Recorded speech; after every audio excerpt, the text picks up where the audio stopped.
Are के त्यागी गाजियाबाद। साथियों, अभी जब मैंने अब दूसरी वीडियो बनाई थी उनमें ये बताया भी है कि भाई धारा 144 लगी है दिल्ली में और 15 फरवरी तक रहेगी, तो इससे हमारा धरना की डेट हो सकता है बदल जाए। वो कल जानकारी लगा करके पता लगा करके बताएंगे।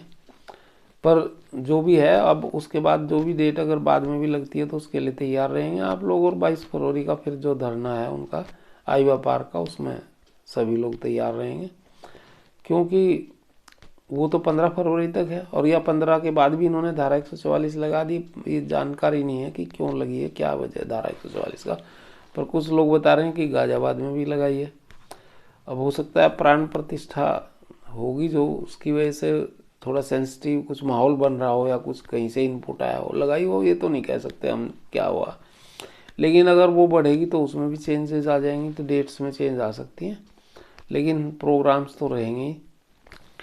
क्योंकि अपनी नाराज़गी तो गवर्नमेंट को, IBADFS को बतानी है, और ये बताना है कि भाई हम किस किस तरह से हमें। अच्छा, इसमें 4-2 वाले में 3 इशू थे हमारे। एक पेंशन अपडेशन का, एक स्पेशल अलाउंस एनिमली ठीक करने का ताकि उसमें पेंशन मिल सके, और एक हेल्थ इंश्योरेंस का। लेकिन आईबा पार्क वाला जो 22 का धरने का, उसमें ये हेल्थ इंश्योरेंस वाला इशू नहीं है।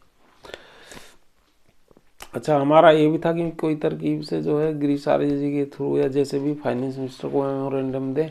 अब देखते हैं क्या होता है, जो भी आगे होगा वो आपको अवगत कराया जाएगा। जैसे भी बनेगा प्रोग्राम। आज एक मीटिंग भी करी थी इन्होंने IBARWA वालों ने, जिसमें पंजाब बैंक के कुछ साथी आए थे, रिटायरी साथी।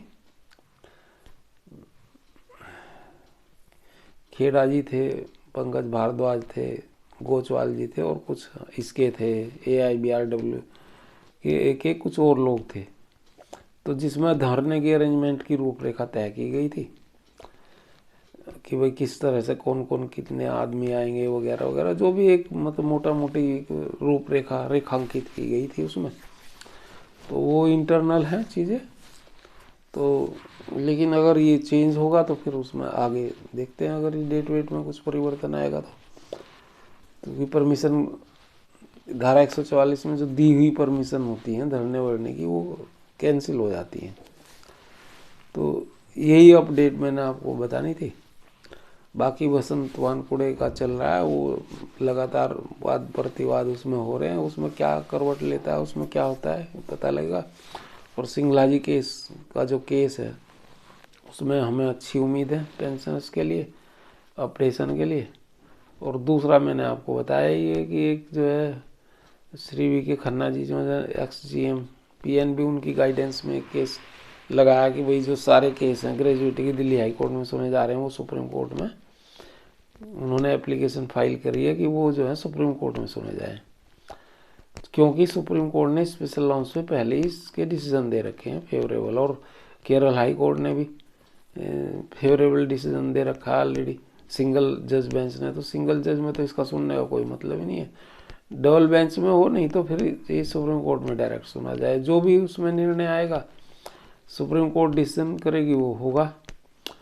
तो ये थी चीज़ें आज के बारे में जो मुझे बतानी थी। और ये ज़रूर है कि सभी लोग हमारे रिटायरी साथी 7.5 लाख हैं, 7,68,000 या 70,000 जो भी हैं, वो हमेशा अपना तैयार रहें कि भाई गवर्नमेंट और DFS IBA को किस तरह से हम बात करें। ऑनलाइन उनसे मेल मैसेज हम करते भी रहते हैं, और आप लोगों को भी कहते हैं करने के। और या कोई धरने प्रदर्शन, 2 ही चीज़ कर सकते हैं हम लोग। या फिर कोर्ट में तो लगा ही रखे हैं केस ऑलरेडी कोर्ट में। पर यही चीज़ें होती हैं आंदोलन की हम लोगों के, रिटायरी लोगों की।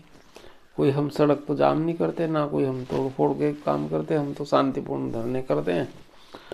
और या फिर कहते हैं अपनी बात कि नहीं, तो फिर कोर्ट में चले जाते हैं जब कोई नहीं सुनता, तो फिर और क्या करें। धन्यवाद साथियों, नमन। क्रांतिकारी अभिवादन के साथ सभी संपन्न, स्वस्थ, प्रसन्न और स्वस्थ रहें। मंगल में रहें सपरिवार। जय भारत, भारत माता की जय, वंदे मातरम। ओम नमः शिवाय। कार के त्यागी।